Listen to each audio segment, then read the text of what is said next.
By definition, are impartial decision makers in the pursuit of justice.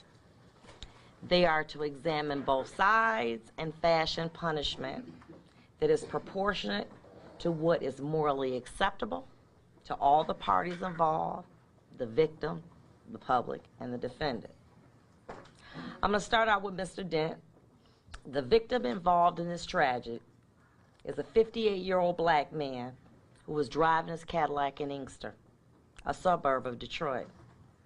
On the evening of January 28, 2015, where his life changed forever, he was stopped by the defendant, a then Inkster police officer, and his partner, Officer Zelenowski.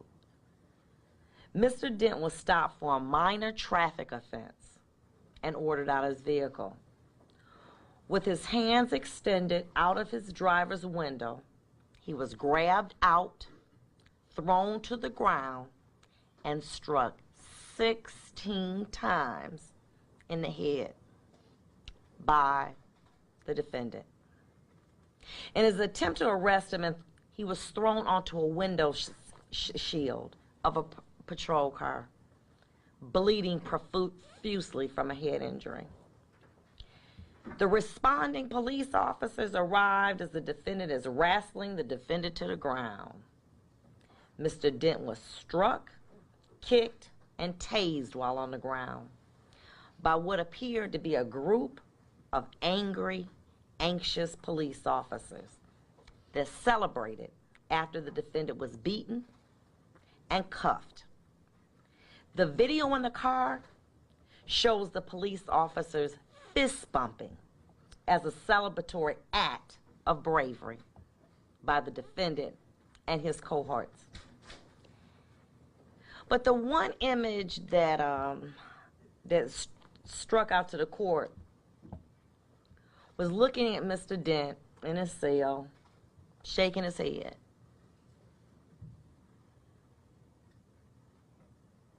In disbelief of what had occurred to him. If his conduct was indicative of what he was thinking, I would have thought this: what crime did I commit?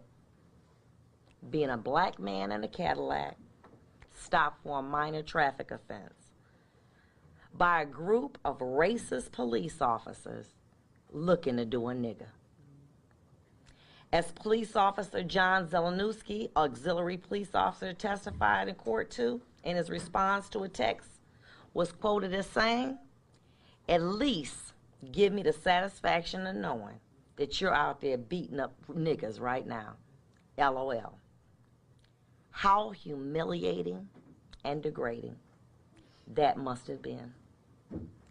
He was left in a cell for a number of hours before getting medical treatment.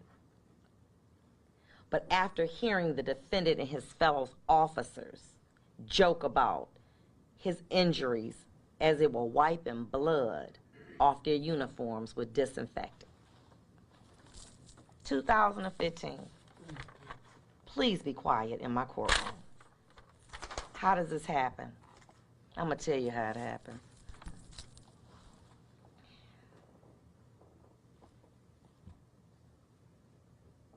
Some years ago, 19 to be, well, 25 to be exact, I remember coming into this building with such enthusiasm, so excited. And I remember a lawyer telling me that nobody leaves out of this building like they came in. I didn't understand what that meant. 20 years later, I do. Everybody has a grand idea about changing the world. And you seem like you felt like you're fighting a losing battle. And little by little, it grows. It's a cancer. It starts to eat away at you. You become cynical. You start to look at pictures of homicides, not for the goriness, but as evidentiary value to see was the shooter left-handed or right-handed. It eats away at you. You go to social events, you tell people what you do for a living, and after they say, "What kind of cases do you hear?" And as a judge, prosecution, defense, does criminal defense, a police officer, after a while they say, we don't want to know anymore. That's the job in the criminal justice system. It's compounded with that being a police officer. There's a culture among police officers. And that culture is a norm of understanding all police officers within a department adhere to. Particular norms, values, attitudes, beliefs, and behaviors. They come in three forms. The blue wall of silence, protecting police officers at all costs because supervisors and citizens are distrustful, evil, and untrustworthy. Us versus them, the good police versus the others. Citizens and offenders, they're all grouped together. They're one and the same. Cover-up mentality, which discourages officers from trusting supervisors and citizens because the police officers believe that the public didn't understand them. They don't understand true police work. And they are forced to face criticism from others about their job, from the media, from their families and friends. These pressures and expectations force officers who have a pure desire to purely serve the community as an occupation to conform to this group mentally or face being ostracized and labeled as an outcast among that group.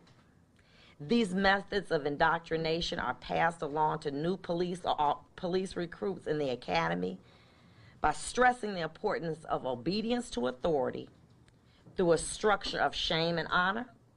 It teaches them to conform and obey to the prevailing standards of the police culture. Field training, the recruit gets a reality check of what it's like to be out in the city.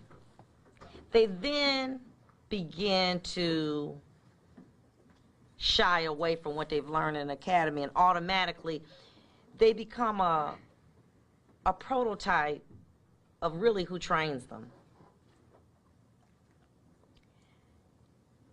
It's horrible, and it's worse than when cities that lack resources to properly train its new and existing officers with methods to combat this culture and adopt new ways to handle the stress of the job.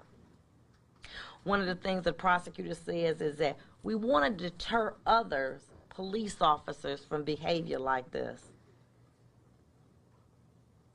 Being a police officer in a major city with very little funding is damned if you do and damned if you don't. 6 months police academy for most cities, long hours, horrible pay. I was out at a mall yesterday. I asked a woman a question. I said, you don't have to answer. How much do you get paid an hour? She said, $15 with benefits. Well, guess what? That's more than what Inkster gets. They don't get benefits. The equipment, the police cars are old. We went out to the scene. Early in the morning, there were people who were using drugs. They just kind of came out. And the only thing I could imagine was the only thing that is separating these people from drug selling are the police officers that appeared in my court. Many of the cars, the tires are almost bald. No support services for stress. No mandatory counseling for police officer. We rather put technology, money in technology by buying bait cars and surveillance cameras. But that doesn't reduce crime. It doesn't deter it. Properly trained police officers do. According to Law Enforcement Today, a publication, police officers have the highest rate of alcoholism, divorce, drug abuse, suicide. Their life expectancy is 10 years less than the average American. Police are human beings too. They feel despair and they have ups and downs. Their job is made worse because they see on a daily basis, more than any other occupation, the worst behavior that people can inflict on one another. They go to work every day with the knowledge that some of the people that they are sworn to protect and serve want to kill them. The media and their bosses scrutinize their every move, and they get paid worse than security guards at malls, whose the worst crime that can be committed is shoplifting.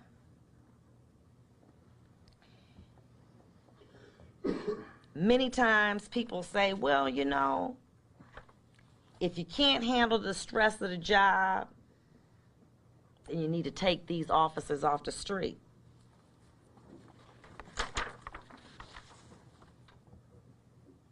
But how do we as a community expect superior services from police officers who are making security guard salaries to receiving little compensation and struggling just to pay health care? Well, many have said when they accepted the job, they accepted everything that came along with it, and they could handle it or leave. In the great words of a man that I truly respect and honor, slaves had jobs too. Our society is reactionary, not preventative. We would rather save a few dollars to balance a budget than pay millions of dollars to reverse a tragedy that we could have prevented. I know that Mr. Dent would give back every dime of his $1 million settlement to go back to where he was in his life before January 28th. I wonder what would one half of that $1.4 million settlement awarded to Mr. Dent have done for the Inkster Police Department? Training officers that wanted to serve and not hiring officers that didn't belong. It's my belief that when we begin to value and properly compensate and train those that want to serve, then and only then will we as a community receive the type of services that we expect and demand from the defenders of our community, the police. It's amazing how poor cities like Flint can find millions of dollars to attempt to reverse a situation that $100 a day could and would have prevented. The legislators said we didn't know about Flint or we'd have intervened sooner. The government's responsibility is not solely to save money, but is to protect its citizenry by paying and training police officers better. My belief is simple. If we don't invest in our police officers, we're going to see more incidents like the one that I'm presiding over today. We'll pay now or we'll pay greater later. Mr. Melendez, the purpose of this long, protracted sentencing was to offer you the one thing that this court believed you didn't give Mr. Dent: fairness and due process. Being a police officer is a tremendous and very rewarding occupation. I believe it's a calling on your life to do justice in the community. On January 28, 2015, you did not fulfill your job. You performed Just Us, a game that began with a police stop. The purpose of it was to harass and degrade a motorist in Inkster. The man chosen for your game was Floyd Dent, a black man. The game went like this. Let's follow a car in a known drug area, and based on your years of training experience, you knew that the motorist would likely be a black person, no license, armed with a gun or drugs in a vehicle. Upon stopping Mr. Dent, you knew, and upon stopping Mr. Dent, who was dead wrong for driving with no license or license suspended, running stop signs, and weaving in and out of the back street, which the court saw in the video. You and your sidekick, auxiliary police officer Zelenowski, caught your prey. Upon being stopped, Mr. Dent put his hands out of the driver's window in plain view. Your partner and you pulled him out. When he didn't move fast enough for you, you refer to it as resisting. I call it bowing down to your command. You utilized your dirty, hairy tactics and used excessive force to arrest him. Your job was twofold: investigate the situation, be a positive example to Officer Zelenowski. When your posse arrived, they joined you in the takedown, kicking and tasing and ultimately throwing Mr. Dent into a windshield of a police car with a dash cam, which I refer to as the eye of justice. You were so into your bravado that you forgot the eye of justice was watching you and recording this disgusting beating, seeing Mr. Dent slammed into the window shield with blood running down his face. The dash cam that was designed to protect you ended up being what convicted you. Fist busting after taking him down as a sign of bravery was just another cowardly act caught by the eye of justice. You knew better. You were better trained than any of those officers out there.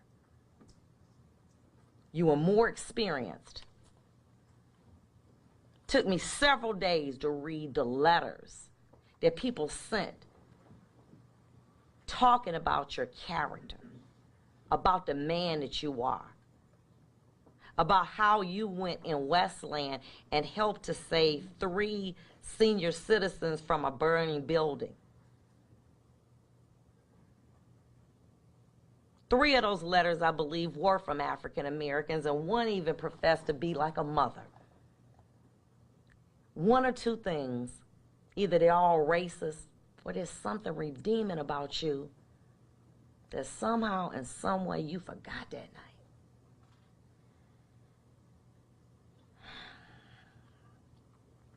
The way you denigrated that man was awful.